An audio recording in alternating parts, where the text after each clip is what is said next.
Interesting times across the world. We visited the U.S. Congress in our last hour. Let's visit China in this hour. On the line with us, Peter Navarro, an economist, professor of economics at UC Irvine, and the author of a new book, Crouching Tiger, What China's Militarism Means for the World. The website is crouchingtiger.net. And Dr. Navarro, welcome to the program. Hi, Tom. How are you today? I'm great, and I've got the book right here. It's fascinating. What does China's militarism mean to the world in general, and more specifically to us here in the United States? It means that China is going to be a very aggressive, hegemonic power in Asia over the next 20 to 30 years, and they're going to continually come into conflict, not just with the United States, but also our democratic allies in Asia, such as Japan, Taiwan, the Philippines. And you know, Tom, this is an important day for this debate because tonight in New Hampshire, as they say, the Democrats are going to be squaring off. And I'd love to see Hillary Clinton ask the question about the so-called pivot to Asia. I don't know, Tom, if you remember when that came out with great fanfare in 2011, but it was a recognition by Hillary Clinton and the Obama administration that China, in particular, and Asia in general, was indeed our future.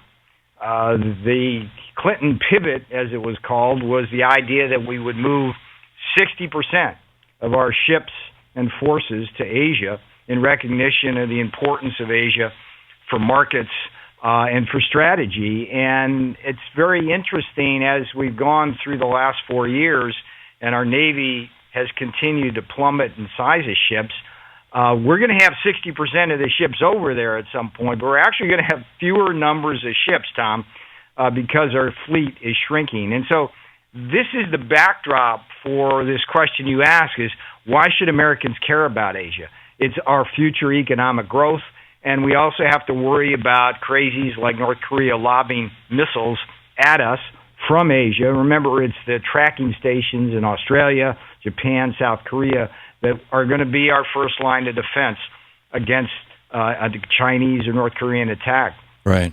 First of all, just to correct a point of fact, the Democratic debate, and you can be easily forgiven for not knowing what night it's on because there's basically a total news blackout about it, but it's not tonight. It has been strategically positioned for Saturday night, the last weekend for shopping and for Star Wars rollout before Christmas. So Debbie Wasserman Schultz scheduled that.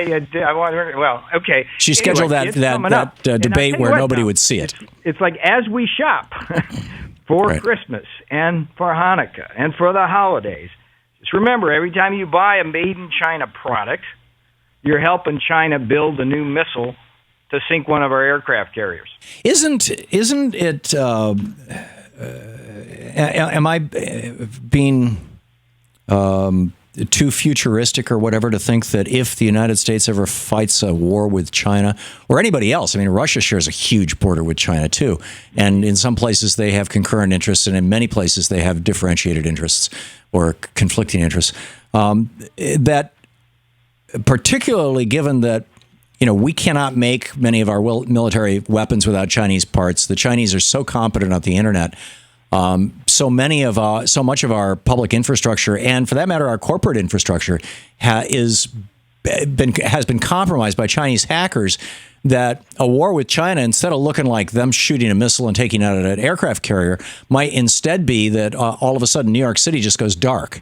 That Detroit, all the water systems are shut off. That in Denver, all the sewage systems shut down. That the internet goes brown in the entire state of Texas. That sort of thing. That would be the way that China would launch a war against us, rather than throwing a missile at us.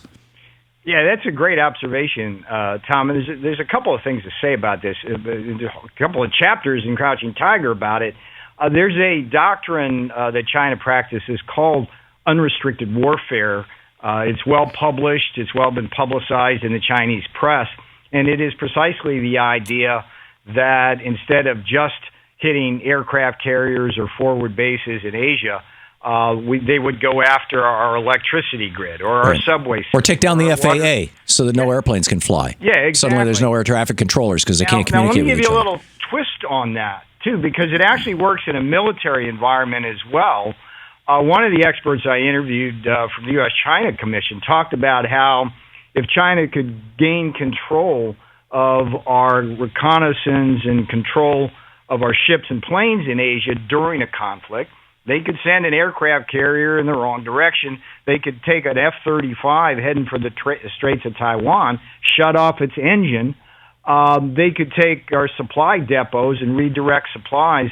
And you started the question with this could be fantasy or sci-fi. It's not. I mean, these are real world plans that we can readily access in the Chinese press as to how they would go about prosecuting a war against the United States. Is there any evidence that, so many of the computers, I mean, I bought a new Apple computer last year, a new laptop, and literally, they sent me the tracking information, and I watched it being shipped Federal Express from Shenzhen, which I remember visiting in the mid '80s when it was just a little a little farming village of maybe 2,000 people and dirt roads, from Shenzhen all the way to my home or to the marina where I live. God only knows what was put in that in China. Is there any, and I think that's probably true of most computers that are being used by American industry and by the American government. Is there any evidence that any of those EEPROMs or any of those chips that contain, miles of code have hidden back doors that were put there by the Chinese in anticipation of possible warfare with us? Yes, there is, Tom. And again, in the Crouching Tiger book, I quote experts who give specific examples. There was one case where the Pentagon had ordered a weapons system, and it discovered that a Chinese chip that was going to go into that weapon system had a back door. And for your listeners, what that means is it would allow hackers to go in through that back door and control the system in time of conflict. So there's that, and then there's many newspaper accounts of that problem, and you can see how it's both a software issue in terms of computer code itself, as well as the computer chips themselves, which are largely now made in China, courtesy of American companies like Intel, which ship our production over there. Yeah, so, courtesy of 40 years of insane trade policies from both parties. Exactly right. And this is a bipartisan failure. Let's be clear about that. I mean, this goes back to, you can trace this problem both in terms of the economic loss we've had from Chinese unfair trade practices to now the military threat. Go back to the 70s from Nixon and Kissinger all the way through Bush 1, Clinton, Bush 2, and Obama. Yeah, everybody has been doing it. They're all singing this hallucinatory song of free trade, which is really just, hey, let's make China rich, let's destroy the American middle class, and let's ruin our military. This is really an incredible story, Peter. And we're talking with Peter Navarro. He's the author of the new book, Crouching Tiger, What China's Militarism Means for the World. You also have a movie based on this. Is that movie available anywhere? If you go to crouchingtiger.net, actually, and buy the book, I send you a free link to the film, which is a 45-minute standalone film, but it's also the first episode in what is going to be an 11-series episode. And Tom, what I do in the book, it's a kind of a fun book to read despite the dark title. It's what I call a geopolitical detective story. But the idea here, it's like for those listeners who might be skeptical about whether or not we'll come back to it, I guess. Yeah, well, no, we're out of time, but we've got it. The website is crouchingtiger.net. People can check it out. Peter Navarro, economist and professor of economics at UC Irvine. Peter, thank you so much for being with us today. Thanks, Tom. Thanks for the time. Great talking with you. We'll be back. To watch more clips from our programs, hit the Watch More Videos button over here. And please be sure to hit the handy-dandy subscribe button so you'll always be up to date. Tag, you're it.